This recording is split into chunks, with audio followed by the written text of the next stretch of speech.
안녕하세요. 여의도에서 신속하고 정확한 정보를 알려드립니다. 여의도 정보맨 여정입니다. 자, 6월 22일 알면 손해보지 않는 오늘 정보 알려드리도록 하겠습니다. 자, 오늘은요, 보건복지부에서 이렇게 긴급복지 지원 제도를 확대하겠다. 대상은 저소득층입니다. 그래서 생계지원금 인상을 하겠다라는 것과 일반 재산, 금융재산 기준을 한시적으로 완화하겠다 하는 내용을 오늘 바로 여기 보시면 있죠. 23일 조간 이렇게 돼 있는데 오늘이 22일이잖아요. 12시부터 보도가 가능하기 때문에 알려줄 수 있기 때문에 신속하게 여러분께 알려드립니다. 그래서 이 영상 보실 분들은요, 저소득층, 그리고 또한 내가 저소득층이 될 것 같아, 이런 분들, 그리고 그래서 지원금이 한 150만원 정도 나오거든요. 나쁘지 않죠. 그 다음에 무엇보다 과거에 내가 생계지원금, 이거는 이미 있는 제도예요. 생계지원금을 신청했는데 뭐 예를 들어서 재산 때문에 금융재산 때문에 뭔가 탈락이 됐다거나 이런 분들 완화가 됐습니다. 그래서 꼭 해당되시는 분들은 꼭 신청을 해보시기를 말씀을 드립니다. 자, 시간 관계상 바로 핵심적인 내용만 갈게요. 자, 먼저 가장 궁금한 거, 긴급복지 지원 제도를 잘 모르시는 분들이 있습니다. 자, 이게 뭔지. 자, 지원 대상은요, 위기사유 발생입니다. 위기사유는 뭐냐면 너무 많아요. 보세요. 주소득자의 사망, 가출, 행방불명, 질병, 부상, 가구 구성원의 방임 또는 유기될 때, 가정폭력이 있을 때, 성폭력을 당한 경우, 화재, 너무 많습니다. 기타 등등 쭉 있어요. 휴폐업, 여기 보시면 어디 있어요? 주소득자 또는 부소득자의 휴업, 폐업 또는 사업장의 화재 등으로 인하여 실질적인 영업이 곤란하게 된 경우. 자, 우리 여정 패밀리들 중에서 소상공인들 많으시죠? 제가 요것 때문에 사실 말씀드린 거거든요. 요거 휴업, 폐업 때문에 내가 실질적인 영업이 곤란한 거예요. 위기 사용이 발생했습니다. 생계 유지가 안 돼요. 저소득층에 대해 긴급 생계비를 일시적으로 신속하게 지원하는 제도입니다. 그래서 이게 내가 폐업했다고 해서 주는 건 아니고, 위기사유 발생하고 생계 유지가 어렵죠. 그리고 저소득층에 대해서 주는 제도거든요. 그래서 일단 이렇게 알고 계셔야 됩니다. 긴급복지 지원 제도는 정부가 이럴 때에 지원금을 준다. 한 100만원 넘게 주기 때문에. 자, 소득 재산 기준 보겠습니다.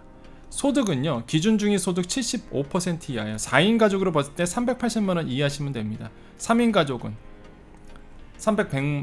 314만 6천원 정도 이하시면 되는 거죠, 소득이. 그래서 제가 봤을 때는 해당되신 분들 꽤 있을 것 같다. 재산 기준도 있습니다. 대도시 2억 4천만원, 중소도시 1억 5천만원 정도 이하여야 되고요. 금융재산은 600만원 이하여야 됩니다. 그러니까 저소득 대상으로 해서 하는 거죠. 그래서 요런 것들, 요런 게 원래 이 긴급복지 지원 제도의 개념인데, 이거를 좀 늘려줬다는 거죠. 자, 지원 금액을 보면은요, 생계 지원 인상 후 얼마나 바뀌었냐면은 150만원 또 바뀌었습니다. 이게 원이거든요. 원래 150만원. 원래 이게 130 얼마였어요, 4인 가족이. 근데 늘어난 거죠, 이번에. 의료 지원 제도는 300만원 이내로 되고요. 주거 지원, 사회복지시설 이용 한도에 해서 쭉 지원이 늘어났습니다. 어떤 제도인지 아시겠죠? 그러면 얼만큼 늘어났는지 우리 공문 또 처음으로 가서 볼게요. 자, 보건복지부는 위기사항으로 생계곤란을 겪는 저소득층의 생활 안정을 위해 국정과제에 포함된 긴급복지 생계지원금 단가 인상을 했다. 재산 기준 한시적으로 완화했다. 언제부터? 7월 1일부터 시행한다고 밝혔습니다. 이번에 인상되는 생계지원금 단가는요, 고유가 고물가 영향을 강하게 받는 저소득층의 민생 안정을 위해서 이렇게 되어 있습니다. 생계지원금을 30% 수준까지 확대했다. 그래서 원래는 4인 가족 130만원 주는 걸, 이거를 150만원, 월입니다. 월 늘렸다는 거죠. 자, 그래서 이건 다 넘어갈게요. 일반 재산에 대한 얘기거든요. 이게 재산 기준 완화 내용인데 그냥 어려운 얘기니까 넘어가고 예를 보겠습니다. 서울시에 사는 땡땡땡씨는 임차보증금 5천만원을 포함한 재산이 2억 8천만원이어서 당초 기준이 안 되는 거예요. 그런데 공제 한도액 범위가 이번에 높아졌거든요. 5천만원 공제합니다. 공제 한도액이 있거든요. 여기 6,900만원까지 한도액이니까 이거를 제하면 2,300만원이 되기 때문에 긴급복지 생활지원금 지원이 가능한 거예요. 대도시의 기준이 얼마냐면 2억 4,100만원이거든요. 이게 기준 금액입니다. 이거보다 재산이 더 많으면 안 되는 거예요. 과거에는 안 됐었어요, 이분은. 그런데 공제 한도액이 생겼습니다. 6,900만원. 그럼 임차금 5천만원이 껴있다 그러면 이거 공제하고 빼면은 2억 3천이잖아요. 그럼 이 기준에 맞는 거죠. 그러면 긴급복지 생계지원금이 나오는 거죠. 얼마? 150만원 월에. 이해되시죠? 자, 금융재산도 보겠습니다.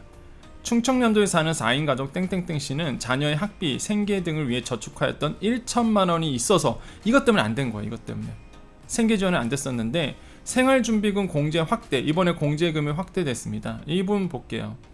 자, 금융재산 기준이 600만원이었어요. 근데 현행 공제액은 300만원이었습니다. 근데 이게 이제 바뀐 거죠. 상향돼서 500만원 돼서 어쨌든 간에 금융재산이 그 전에는 이제는 930만원 정도가 됐었어요. 근데 이번에 상향이 되면서 1100만원 정도 총액이. 그러면 이렇게 나오는 겁니다. 이게 1천만원이 있어서 안 됐다가 이게 생활준비금 공제 확대로 인해서 그래서 이게 충족하게 되는 거죠. 그냥 어렵게 생각하지 마십시오. 그냥 내가 금융재산이 있다라고 하시는 분들은요, 근데 1천만원 이하로 내가 저축했던 금액이 있다, 이렇게 보시면 그냥 한번 지원해 보세요. 그냥 어렵게 생각하지 마시고, 공제가 되기 때문에 이제는 생활준비금 공제. 그래서 600만원, 그러니까 600만원 플러스 재산 기준에 생활 기준의 공제, 그러니까 300만원에서 총액이 930만원인데 이 기준이 어디 있죠? 이것 때문에 이제 이건데 이게 이제 늘어난다는 거죠. 이 기준점이 한 1,100만원 정도 늘어났기 때문에 여러분께서 만약에 뭐 1,000만원 이제는 뭐 통장에 있다. 옛날엔 안 됐었죠. 예전에는 안 되잖아요. 지금 안 되잖아요. 930만원 이어야 되는데 지금은 된다는 얘기죠.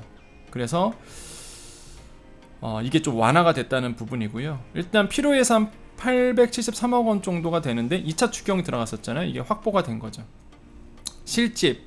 실직하거나 휴폐업, 질병, 부상 등 위기사항으로 인해서 생계에 어려움이 있는 사람은요, 어디 간다고요? 시군, 구청, 읍면, 동사무소, 주민센터 또는 보건복지부 콜센터 129번 긴급복지 생계지원금 상담 및 지원을 요청할 수 있다. 자, 다시 한번. 폐업, 질병, 부상, 위기사항 닥쳤어요. 근데 나는 저소득층 같아. 그죠? 그러면 시군, 구청, 읍면동 주민센터에 어떻게 전화하느냐? 긴급복지 생계지원금 상담을 받고 싶습니다 라고 이제 요청을 해보시면 되겠습니다. 가장 빨라요. 사실 이렇게 상담 전화를 하셔서 물어보시는 게. 자, 시군구의 상담 및 현장 확인을 거쳐 소득재산 기준에 부합하는지 대상자로 결정될 경우, 그죠? 그쪽에서 이제 체크를 하겠죠. 소득과 재산 기준을. 생계의료비 지원을 받을 수 있게 되는 겁니다. 다만 긴급복지지원제도는 갑작스러운 위기 상황에 처하여 생계 유지가 곤란한 저소득 가구에 한시적으로 지원되는 최후의 사회 안전망으로 아쉽지만은 생계급여, 실업급여 등 다른 법률에 의해 현재 지원을 받고 있는 경우에는 지원 대상에서 제외가 된다. 그래서 제가 빨간 글을 친 겁니다. 이런 분들은 괜히 헛고생할 수 있잖아요. 여러분의 시간을 아껴드리는 거죠. 자, 이해되셨죠? 이게 바로 긴급복지지원 제도입니다. 이게 이제는 더 늘려준 거죠. 그렇기 때문에 나는 이런 거 있는지도 몰랐어 하시는 분들, 이런 분들 당장 전화하셔서 문의를 해보시고, 내가 예전에 이거 내가 지원했는데 떨어졌었어, 이런 분들은 완화가 되세요. 공제 금액이 늘어났기 때문에 다시 한번 도전해 보십시오. 이제는 될 수도 있어요. 그때 아슬아슬하게 떨어지신 분들 같은 경우에 아시겠죠? 그래서 이게 좀 길게 설명하면은 길게 설명할 수 있는데 시간 관계상 짧게 말씀드렸습니다. 이 제도가 뭐고, 그 다음에 누가 지원을 해야 되는지. 그래서 내가 잘 모르겠어요, 여정님, 제가 되는지 안 되는지 모르겠어요, 그러신 분들은 무조건 뭐예요? 전화하세요. 그냥 시군구청에 어떻게 한다고요? 긴급복지 생계지원금. 일단은 기본적으로 저소득층 대상인데 이유가 있어야 돼. 이유가 아까 뭐라고 했죠? 폐업, 질병, 부상 한 가지씩은 분명히 이유가 될 겁니다. 제가 봤을 때는. 안 그런가요? 아까 이거 말씀드렸죠. 이렇게 되게 많아요. 어디 갔어요? 응? 여기 되게 많아요. 다 읽어보면은 실직 다 있거든요. 그래서 그 분명히 그 필요로 하신 분들이 있을 겁니다. 이 자금이 정말로 필요하신 분들이 있기 때문에 여러분 꼭 해당되신다면 당장 지금 상담 받으시고 7월 1일부터 대상자가 늘어나기 때문에 충분히 여러분 좋은 실질적인 도움이 될 것이다 라고 말씀을 드립니다. 오늘은 좀 짧게 가겠습니다. 제가 지금 빨리 KTV를 가야 돼요. KTV는 정책방송입니다. 국가방송 아시죠? 국가방송 정책을 소개하는 방송이거든요. 어제 발표된 부동산 개편안, 뭐 분상제, 분양가 상한제라든지 아니면 뭐 임대차 얘기 어제 이제 국가에서 발표를 했죠.